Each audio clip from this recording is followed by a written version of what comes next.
I personally do not know who that is. As a coach, there's 20 names that I could come up with before those two names would even come out of my mouth. And the result is you lose. So who they lose to? China in a 4x4? Like, and you can hear the frustration in my voice, bro. It's not acceptable for Shericka. Again, this is something, bro. The turnover didn't look quick. The body positions didn't look great. What I'm accustomed to by any means. For her to really not make a charge, that was something. Yeah. Hey, in order for you to run at the World Championships in the relay, you have to run at the World Relays. You have to be in either the prelim or you have to be in the final. I think that would incentivize the United States enough to where, oh, I gotta show up to this thing. Like, if I want to be on the 4x4, if I want to be in the 4x1, like, I gotta be in that relay, then yeah, like, let me go. Like, let me show that I'm trying to be in here. Welcome back. Another episode, Track World News Podcast. I'm your host, Colin Waitsman, here with our esteemed and distinguished co-host, Mr. Noah Williams. Noah, how you doing today, brother? Hey, blessed and highly favored, my boy. Feeling good, man. We got a little slow weekend for track and field, but definitely a lot of drama and a lot to talk about, bro. I'm feeling good, though, man. How you doing? Doing good. Had a nice weekend. Hung out with the fam for a little bit on this nice Mother's Day. So hopefully to all you listeners out there, hope that you, whether you're a mother yourself or you have a great mother in your life, hope that your weekend went well. But it's been good. Weather's starting to change. Like, it's no longer like raining and cold and terrible now here. Well, I mean, no, y'all don't know what that means anymore in Florida, but is it starting to get like unbearably hot down there? Like, what's that like nowadays? Yeah, bro. This past week of training got brutal. Like, obviously, we train in the morning, so by the time we were done, it was right around 90. And then I walked my dog, and then like the afternoon, evening type were like 92 degrees every day last week. You know, I don't hate it. Like, I'm getting a nice color to me, so that's cool. But I can take for like 82. 82 really where I feel best in. Is there ever like a temperature, or has it ever happened for y'all where it was too hot for y'all to even go outside and you had to like change your workout? Like, so even if it was like 105, you're like, nah, and you're going outside, you'd still be going outside? Yeah, we might just have 12 minutes rest instead of 10, It kind of might be that kind of thing. Yeah. Dang. Yeah, that would be brutal. Are there can you think of any workouts in the past or anything in the past where you're like, I might die out here, it's so dang hot? I can't remember the specific workout. It might have been a 250, 150, but there's photos of me just laying down, like damn near passed out in front of this big fan we got. We got like a power fan. So I was just passed out in front of that fan. It was probably like 90 something degrees. It felt like 100 and something. But it just because of the territory. It's like training in the cold. Like, it just make you a little bit of a different beast. So when you train in that hot ass weather, it's a little bit more of a beast. That's all. Yeah, like how distance runners would be like, oh yeah, go to Utah or whatever, and then you get the the altitude or something like that. So it's like, yeah, you're training, you know what you're signing up for. Like, if you're going down to Florida to train, like, that's what's going to happen eventually. It's going to be like so humid and hot. So it makes sense. Yeah. And I give the collegiates even more credit because like 90% of collegiate programs train at 2:30. So when I was in Baton Rouge, train at 2:30. Like, University of Houston kids, 2:30. Florida, 2:30. Like, and that's the heat of the day. So like, it's a different beast. I don't get it. If I had it my way, I would train at like 5 or 6 every day. I know a lot of the Jamaican athletes train at 5 in the morning, and I would prefer to be on that end of the totem pole. But weather is something you got to deal with. 5 a.m. or 5 p.m. 5 a.m. Yeah. Damn, that would be some on. Yeah, you can have that. Training at 5 a.m. I mean, yeah, you got your whole day, the rest of it like out, but dang, you'd have to get up at like 3. You'd be on your Ashton Hall type stuff. Just get Ashton Hall, bro. Saratoga water with some what you put pineapple or banana peels on his face and then go training. You probably have to start doing some of that. So yeah, that'd be nuts. But hey, yeah, get out of the heat a little bit. So I feel you. But yeah, so Nitro weekend, World Relays. It's so the main qualifier for getting into the World Championships.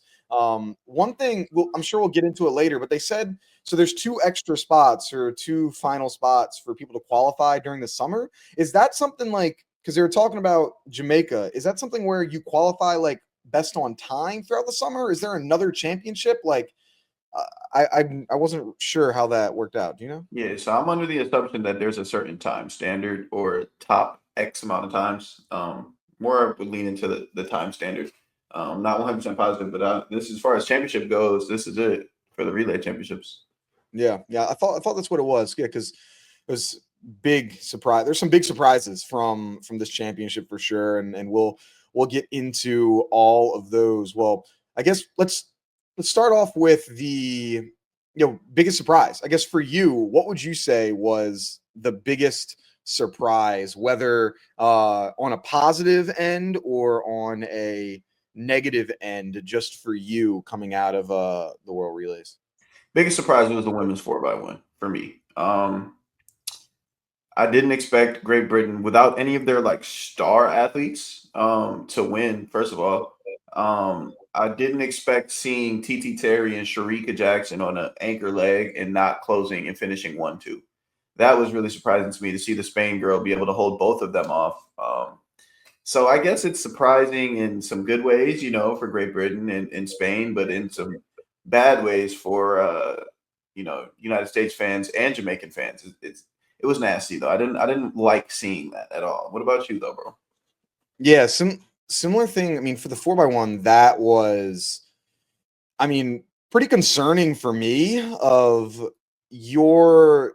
I think back to like other relays that TT Terry's been on, and Shericka Jackson, I guess, for that matter, and their closing speed. I mean, think of 2020. I think it was 2022 when Terry like pulled out at the end there and to get the win. I believe she was the anchor on that relay, if I Yeah, I think remember. she was actually. Yeah. Yeah. And it's just, I would assume that you would be pulling away from Spain. Like, why is Spain like Great Britain? All right, I guess I kind of get it, even though it's not their A team. But you're letting Spain beat you? Jamaica, Spain beat them twice, and they had two of the fastest women of all time on their relay. They had their A team there. Their handoffs were fairly solid on that second relay that they did, and they got smacked by Spain. That was insane to me. Insane to me that would potentially happen, and to come in fourth for the United States and to not podium, like, I think that's a problem. And it goes, yes, we clearly did not have our A team. We didn't have our A, B, or C team, I think, out there. Like, there are three people at least on that relay that will be on the relay and at the World Championships that were not there now. Gabby, Sha'Carri, Melissa, just to name a few. And then there's a whole bunch of others that have potential. But I don't know. It was shocking to me that, hey, we're pretty equal at the end, and we made up absolutely no ground. So that was kind of disappointing to me. American culture, as far as track and field goes, is very, very kosher, and it's very like, we'll send these people out to this meet. And for the last, I'd say 5 years, maybe, I think 5 years would be like a good sample size. It's not gone our way in the largest, scale. We consistently lose, and then we get to the biggest championship meets, and then we try to put our A team together and see we don't have chemistry, get lane violations, can't get the stick around. The problems are consistent, and there's new coaching now on the relay team for the United States. And you want to say that stat that you said to me prior to the show? Yeah, like earlier on last year, the USA won, what was it, 4 out of 5 relays this past year. This year, we won only 1 out of the relays, including a dropped baton in the mixed 4x1 and a 4th place finished in the women's 4x1, 2nd place finish in the men's 4x1. And we were only able to win the mixed 4x4, which we demolished. And even despite not winning those in the past Olympics, I think we came in second to, what was it, Belgium potentially, or Oh, in a 4x4 or the mixed 4x4. It could have been Belgium or the Netherlands. Those two teams Belgium. are I always think it was the good. Netherlands. Yeah, Netherlands with Femke Bol. So it's like, it's crazy to me that last year, I mean, we're, like you said, we're not taking it seriously, and I don't understand. Like, I mean, you're in a lot of these rooms with athletes and I'm sure agents and things. Is this like are you noticing where, hey, more athletes are like they don't want to run it, or agents are getting into it? Like from your perspective, what have you noticed of why is it that we're sending some of these teams that clearly are not our best teams into these relays? Yeah, we were on FaceTime this morning. I got a chance to talk to Elijah after the relay. And basically the answer to that would be the incentive is too low. Top flight people in America are getting $100,000 to go down to Grand Slam. You know, Melissa, Gabby. There's more incentive for them. They're getting more out of that. As they would taking a bit of, I guess, country pride in going down and competing at the World Relays. The way they split the checks up and everything is very interesting. It's kind of like almost treating it like a participation award. You know, they're trying to get everybody to run. They want as many people possible running. And I don't think that's the course of action when you want to dominate. I think USA, we have the bodies, we have the talent to go and dominate every single time, whether it's a Texas relays, Florida relays, world relays, I don't really care.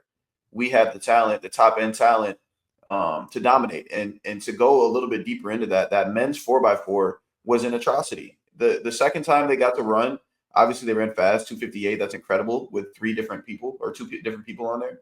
But that first round, and I couldn't wait to talk about this. I got a lot of love for Lance Lang, and I think he's a great athlete, and he ran some good legs in college. But he's not a 400 runner. And he's a 1-2 guy. He's a 1-2 guy, exactly. He ran good 4x4s in college, and that cannot be mistaken. He did. He was great at that. But the training isn't the same as a pro. I would assume the competition level is not the same as a pro. Why in God's green earth is he even in the relay pool to begin with for the 4x400? Like, that's a problem. You understand? Like, people had an issue with Noah Lyles doing it as a 1-2 guy. But Noah Lyles is the fastest man in the world. He's got a little bit of different pull. More people tune in when Noah Lyles runs. But I've seen Lance Lang's name on the entry list. Javon O'Brien, I personally do not know who that is. I was informed he was a Texas A&M guy. You understand? So no disrespect to these guys, but as a coach, there's 20 names that I could come up with before those two names would even come out of my mouth. And the result is you lose. So who they lose to? China in a 4x4? Like, and you can hear the frustration in my voice, bro. It's not acceptable. Like, I wish I was healthy enough right now to be on the track with them to help them out. But having 45 highs at a world stage is not. We're the United States, bro. 44, 43.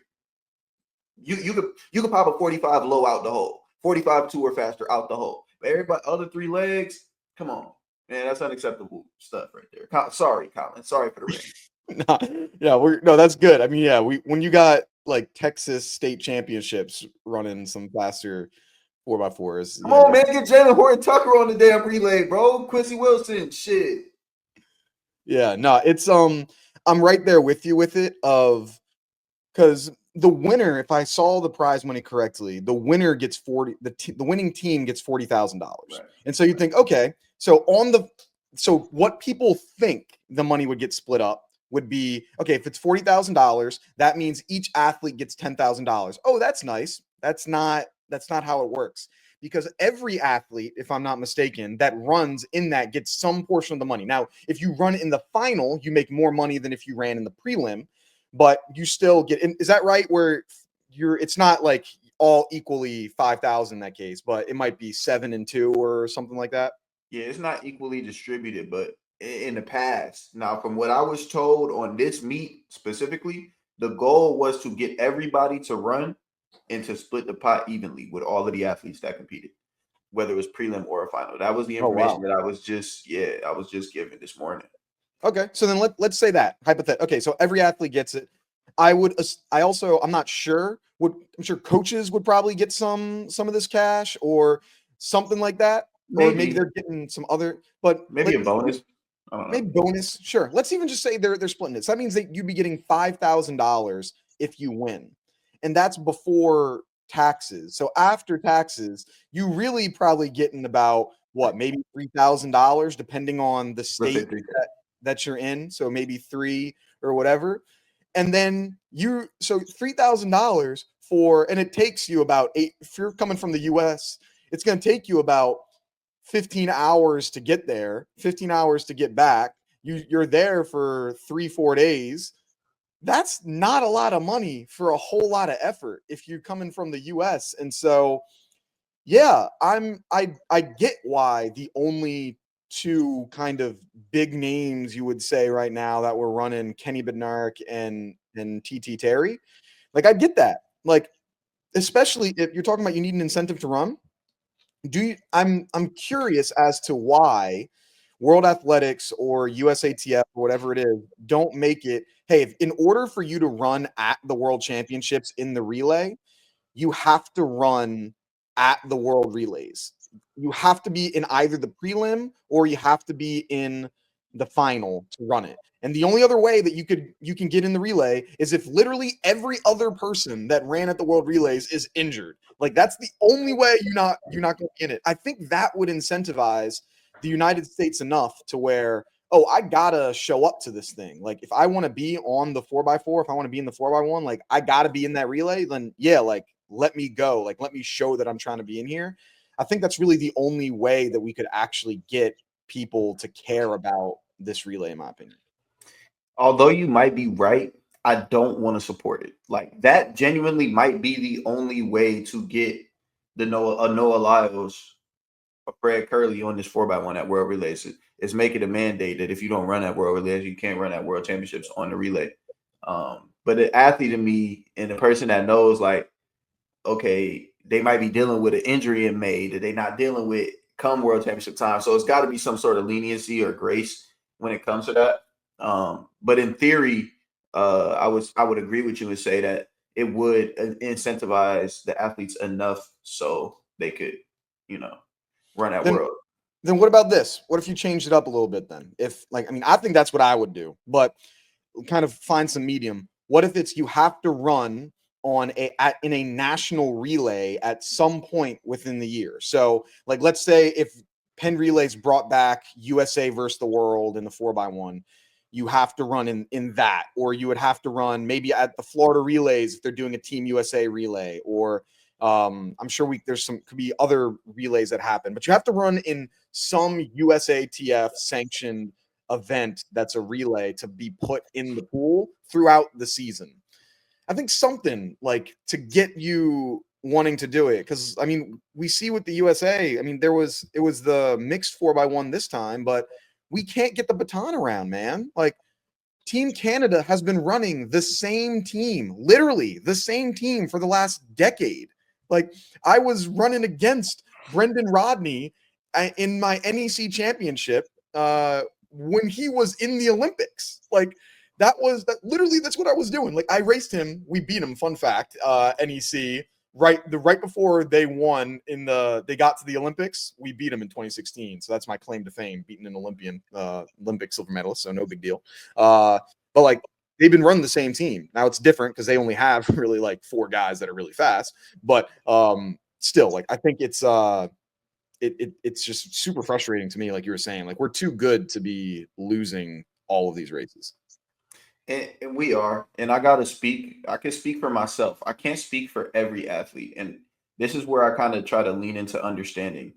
I don't really care that much about relays. Like, I do. It's an opportunity to make money. It's an opportunity to win a medal for your country. But I'd rather go do some individual shit personally, because it's cool. Like I said, it's cool to be a part of a relay, and it's cool to get a medal. It's cool to get a paycheck, but it's a little bit different when there's a mentality of a relay versus a mentality of an open event. If you look at all of our top guys, they're running 1 to 2 events in the open at a World Championships, like a Noah, like a Kenny, like a Fred. Ariane is in that contention. Norman is in that contention. So a lot of times those guys have ran so much, it's a mental tax where I got to get back on the line again for this 4x4, man. And I think that's a little bit of it as well. So we already don't prioritize relays when you got teams like Spain, where it's like, okay, if we all 4 run perfect and we all 4 got perfect handoffs and we're trained and we're peaked for this moment, maybe we can squeeze in there if the Americans and the Jamaicans don't take it too seriously. That's kind of the difference in mindset is, you got men, for instance, in Spain who PBs might be 44.8, 44.9. They know there's no way in hell they're going to win a title solo, respectfully.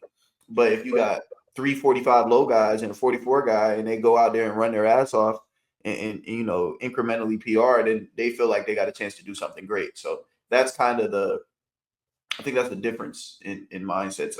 Like I said, I'm really mostly speaking for myself. I can't speak for everybody, but that's kind of, I think, where the culture lies.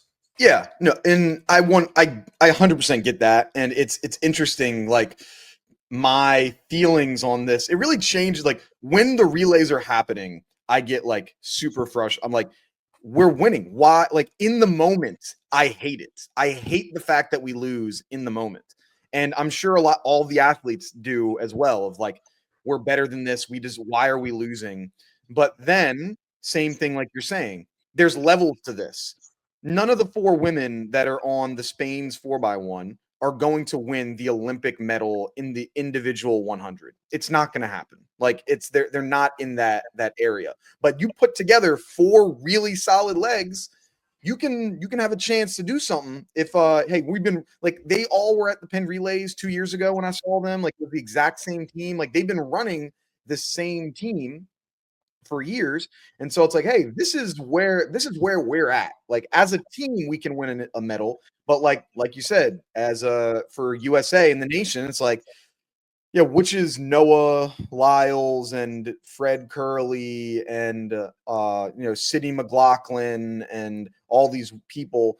Which event are they going to prioritize? Their individual 400 or individual 100, where they're trying to break records or win those, or a relay that in the moment people are going to care about, but then when we talk about their legacy a few years from now, and you're like, oh yeah, they got relay golds. We see how much people disrespect Allison Felix's relay golds right now. Like, oh, she didn't win. Oh, she couldn't do it. She only got 1 individual gold medal. All those other things are relay gold. People disrespect her because they're relays nowadays, it seems like. So I can see how it can be difficult from the athlete's perspective, but damn, in the moment, I hate it. Like, I hated seeing us come in 4th place at World Relays. You kidding me? Made no damn sense. Absolutely, bro. And I think an athlete that would be a perfect example of this, prioritizing an individual event, would be Olympic gold medalist Quincy Hall, who did not participate on the 4x4 immediately thereafter. Because he pushed his body to the limit to make sure he got the individual gold first, and that's just kind of, I think that's the way it's always going to be with American athletes. And I don't want it any other way, really. I want to win everything. That's kind of our selfish fandom as Americans, that we're so spoiled. We grew up on such incredible athletes, and we see the talent pool every year. That we're spoiled and we get greedy with medals and whatnot. But I think that's kind of the why. That's the why. I think so. What do you think is if you were the commissioner, USATF commissioner, you're the coach or whatever it is, and you could install any change when it comes to, even if World Athletics Commissioner, whatever it is, you can install one change when it comes to the relay, the way that the relays are done, what would you potentially change?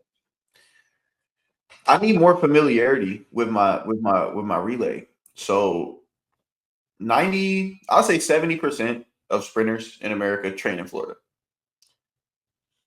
Of that elite ilk, the Colemans, the Bednaric's, Noah Lyles, train within 20 miles of each other. Y'all need to have some sort of formal relay practice. It's relay practice, relay camp, maybe a week before Worlds, where they go and do their exchanges. If we're gonna run a USA Gold at Florida Relays, maybe starting 3 weeks out, y'all do a handoff on Tuesday. The following Tuesday, handoffs on Tuesday. The following Tuesday, handoffs on Tuesday. Similar to a college structure, especially when everybody's in such close proximity. I would have to coordinate something where 3 times out the year, maybe, so 9 sessions out the year, we could get some exchanges, because it's really unacceptable. Like, maybe that's doing the most, maybe that's over the top, but our path of just holding relay camp or just running a sporadic relay with randoms on there a couple times before the World Championships, that has not panned out in our favor. Would you agree? Yep. So that's what I would do if Commissioner Noah is in charge. Yeah, no, I agree. Like, I mean, I think that, or there's some good change that would have to be made. I wish that I had reached out to him before. Maybe like, so I'm curious with like Aaron, like because Aaron Brown of Canada. I mean, I would love to ask them like, how often is Team Canada training? I mean, they've been doing this for 10 years now. Are they just doing only that one relay camp like a couple weeks before, or have they trained throughout the year? Like, I mean, by this time they know their cues, they know what they're good at, they know what they're not good at. And I'm sure in year 10 it's good, but I'm curious, like, go back to 2017, 2018, when they're just getting started with running this team out. Mhm. I'm curious how often they were training baton, because I mean, some of them, they do have individual aspirations as well. I mean, Aaron Brown definitely had some individual aspirations. Obviously, Andre DeGrasse had some great individual aspirations, and Brendan Rodney's even qualified for some teams back in the day as well. But I'm just curious as to, for someone like them, like, how often were they training? Because like, it's probably, like you said, it doesn't have to be that much. We're not saying training every single week to do relays. Like, it's quarterly, bro. Like, it's not something that has to happen like all the time. Yeah. I can even speak to Team Germany. Team Germany comes to our track every year, and every year that they come, they're practicing exchanges. Every single year that they've came, they've practiced relay exchanges. They're not doing it an absurd amount. Even Ivory Coast, when they come and work on their relays at our track in the middle of the week, just on a whim, it seems like. But I don't know the success rate of those two teams, but I know they don't have the talent that we do. And for us to kind of squander it consistently over relays time and time again, it's just time for a change. And I guess they tried to address it with, firing Coach Freeman and Coach March and moving on to new relay coaches. I mean, indoor, I didn't like the way it went. This world relays, I don't like the way it's going. And, we got one more left. So we'll see.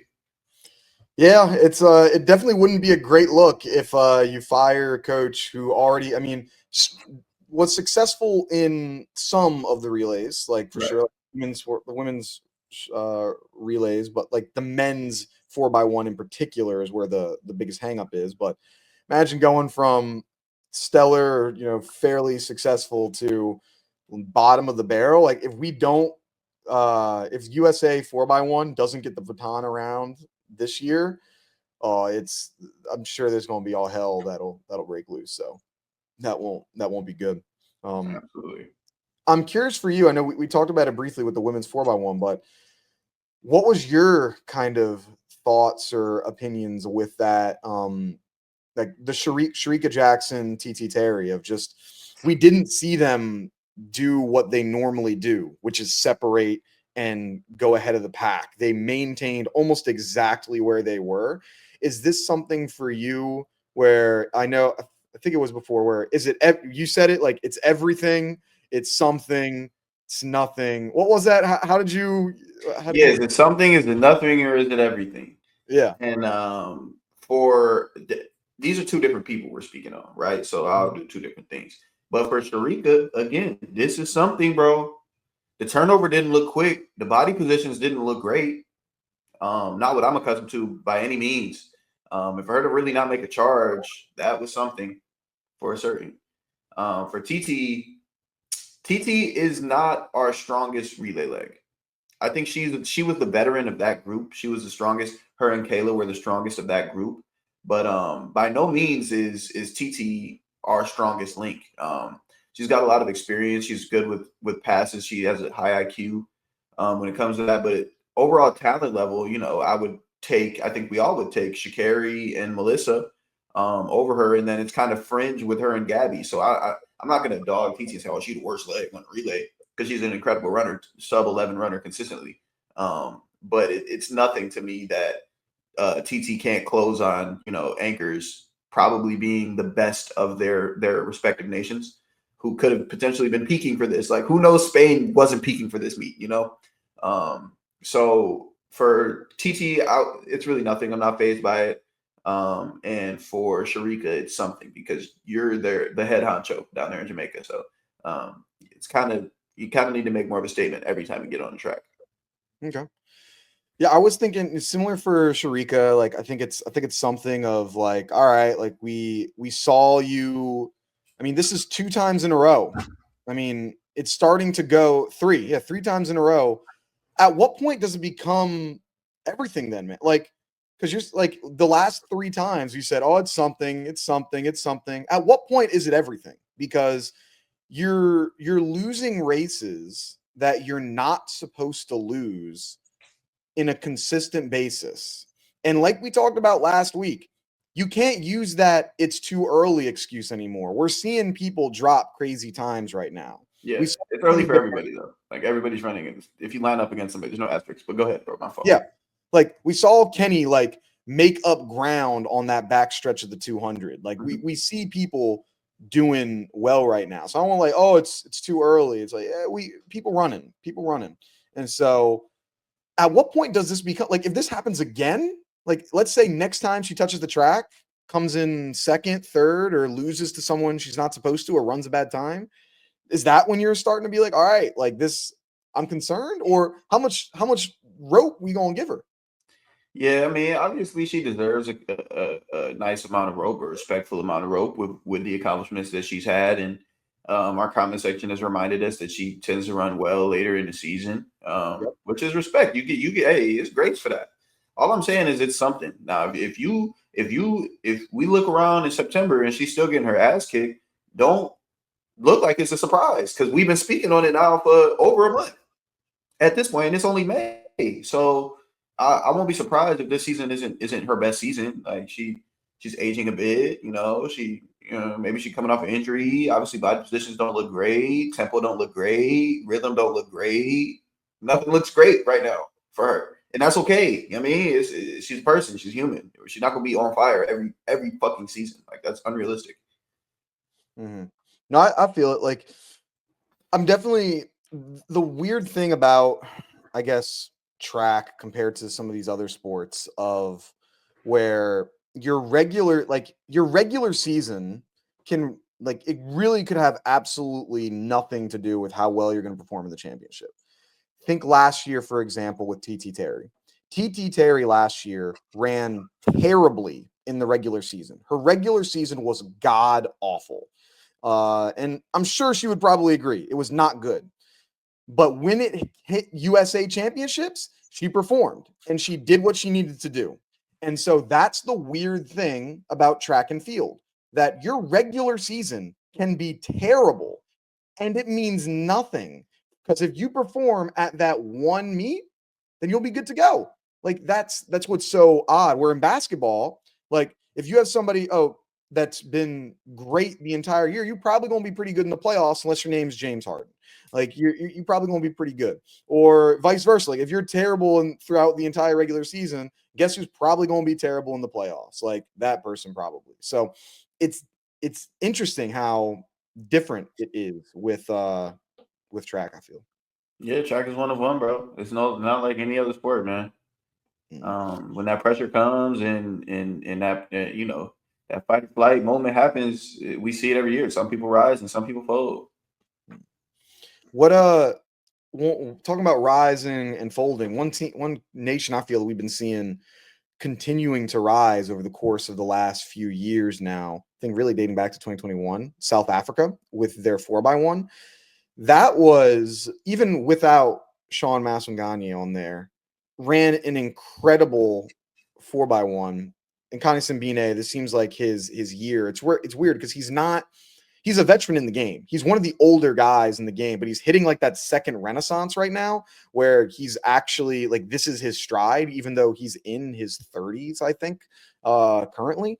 And they have a really good crop of young athletes that are there. And I mean, they're putting together some incredible relays time and time again. I mean, and to beat USA like that, especially with such a great leg from Kenny to really just like hold them off and walk them down, like impressive to me. Like how'd you see for that 4x1 for the men?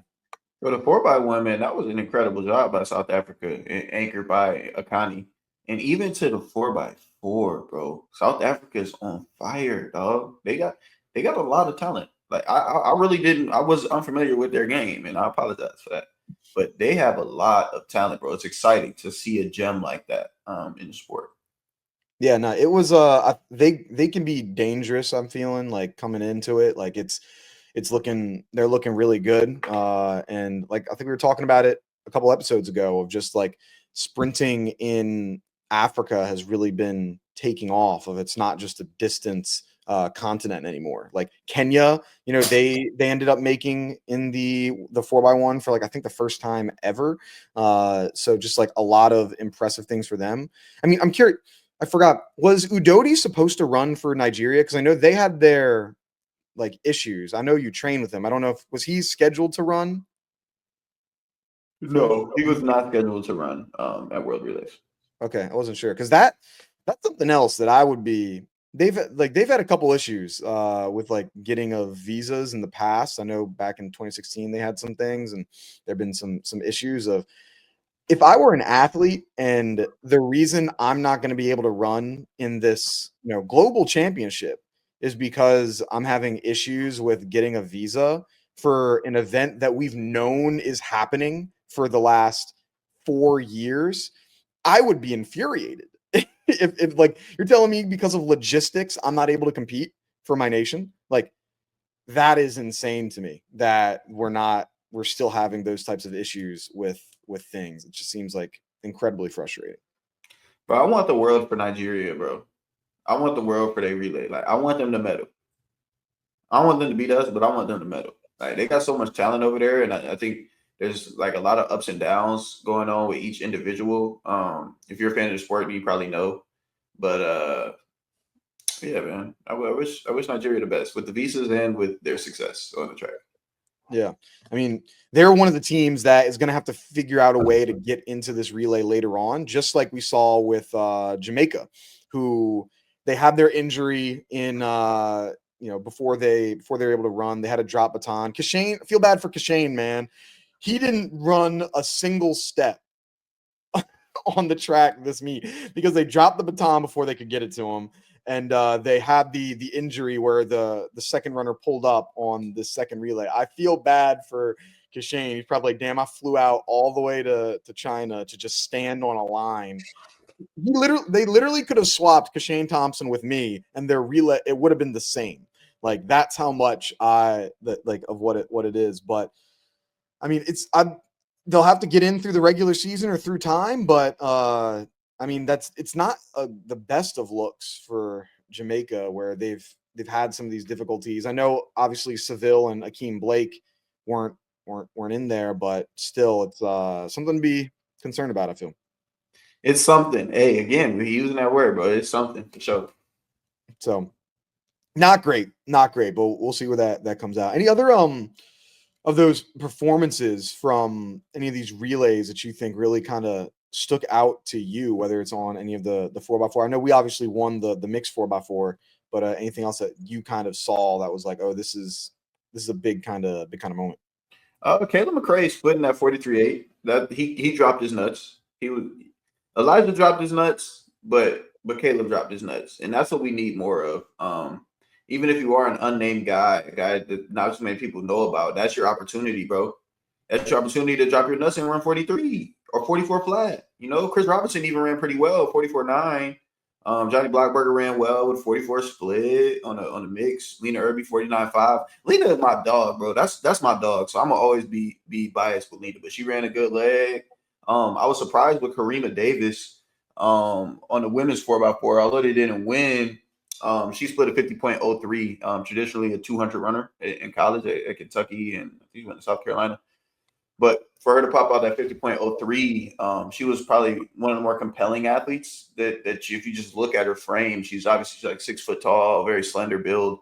So you would think that she could have a high ceiling in the 400. So that could be a good takeaway for Team USA and a good confidence booster for her. But hey, I seen Gout Gout, and this is a bit of a narrative stirring from this. And Gout Gout, if you guys don't know, the young 17-year-old kid from Australia or New Zealand, one of those places. Australia. And he's consistently running U20, competing U20. Now, he signed a pro contract with Adidas. Kids run sub 20 a few times, right? Or is he a 20-0 he ran it one time, and then I think one time windy as well. Okay. So he's fast, though. If you watch his videos, kid's super talented. You guys already know what I'm talking about if you're on this channel. But that's besides the point. The kid that is kind of ducking, I think that's the narrative now, is he's ducking these professional races. I seen he was entered in a Diamond League meet to run U23. So it's really interesting, and I think that's really really just soft. Being an American and understanding our culture and how we kind of choose to play up instead of play down. What's your take on that, man? Yeah, I think like with Gout Gout, it's been a little interesting. Like one, I was surprised that he wasn't gonna be on this 4x1 of I think, he's clearly one of your top guys on this team, and he's clearly the future of Australian track and field. Our friend of the show, Aaron Brown, how he loves Australia track and field. Shout out to them for for qualifying. And Lachlan Kennedy is his favorite athlete. Yeah, I was surprised that they didn't put him on the relay. And then I saw Diamond League and it said U23, and it's interesting to me. Like you said, you signed a pro contract, not like an NIL type of deal. Like you're pro, like you're professional now. And I'm trying to think back to when Arian Knighton turned pro, because Arian Knighton turned pro in right at a high school as well.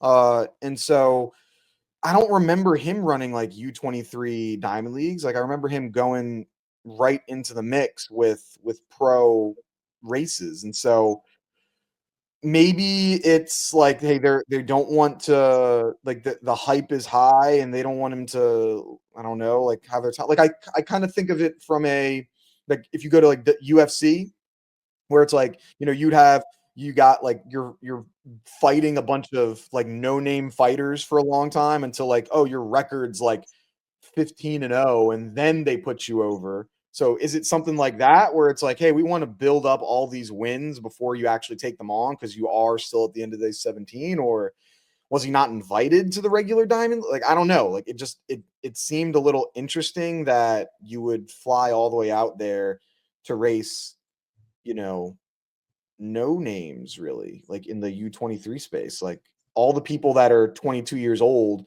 and are really good are either A, running in the NCAA system, or B, they're running in the regular Diamond League. So it's like, why do all of that? I don't know. It just seems a little weird to me. Yeah, I can't speak for the entire Australian culture or European culture, but I think the environment that they create for their athletes is a bit like of a coddling kind of environment, hiding, being safe, playing it safe. We don't want to hurt his confidence yet. That's the vibe that I get from this. It is soft as fuck. Like, sorry, excuse my language. It's soft. It's charming, and I like. We're Americans, and I kind of understand how we're raised and brought up is different. But Quincy Wilson is a perfect example of this. Quincy Wilson runs high school meets. He does, but he also competes professionally, competes at a world stage, and the kid's even younger than Gout Gout. So it's really soft. If I mean, I can't even relate because ever since 5, 6, 7, 8 years old, I was taught to play up against the older competition so you can get better. As opposed to showing off, stunting. You can even celebrate. He could damn near do a 360 in this U23 race and still win. I don't think there's any growth that comes with that. So yeah, that's an L in my opinion. Yeah, I mean, even in other sports, I mean, Cooper Flag, he reclassified to a year above. He should have been a high school senior this year, and Right. he still was the best basketball player in the country. That's crazy. You have a guy that is literally 17 years old. His twin brother is still in high school who won a state championship, and he was playing on Team USA, the development team at the Olympics, when he should have been a junior in high school, and he was giving them buckets, bro. Like, so it's a different kind of beast where, hey, if you want to race against like U23 guys, then like go ahead, continue to stay where you're at. But I don't know, like go to the Diamond League to race U23. It just doesn't, like, why? For what? For what? I don't get it. For what, bro? For what? I don't know, man. But I just saw that and I thought it was an interesting talking point. I wanted to give my piece about it. I love watching him run. Like he's someone that I think we're gonna have. Like he's an entertaining runner, and so I think the feeling for me here comes more from the fact of like, I think you're too good for this. It's not like yeah, that's where my kind of thought is like, yo, you're too good to be running in these things. It would be like, no, if you were to run in some like open USA TF meet that is happening just somewhere in Florida, and it's like, yeah, congrats, you got a gold medal running against people like me in a 400. The second fastest time was like a 50. Congratulations, like you won. But what did you actually win? Like you're too good to be doing that. And so I think that's where it is of like, hey, you can, I know you can do it. So like just do it, man. Like what are we waiting for? Yeah, bro. So It's time. So do you, I guess you're, any other thing else before we get to your international athlete of the week? Now I'm ready. The printer's already done, bro. The name's already on the paper. All right, who is it? Who do we got for international athlete of the week? So in a relay week, you can't do too much. But my international athlete of the week is none other than Akani Simbine. I talked away. We got to iron some things out on how I get the certificate to you, but that was a hell of a relay leg that you ran. You ran down my boy Brandon, another LSU guy. I was salty that you did that, but you did it, and I got to respect it. Tip my cap. Yeah, man. International Athlete of the Week, Akani Simbine. Big time, big time. We got to go back and see how many. Is this his first time winning international athlete of the week? Oh yeah, it's first time for him. Hey, bro, you got some more work to do, dog. Catch him again. Catch Coleman next time, man, and you get it again. There you go. There you go. Awesome. Well, next weekend should be a big weekend in track. We have the major conferences going off for the like SEC, ACC, all that. We have some really big time people that are going to be hitting the track next weekend. So I'm sure we'll have a lot of exciting college times and things to go over. Other than that, thank you for listening. Like, comment, subscribe. Tell a friend to tell a friend. Have a good one. Peace.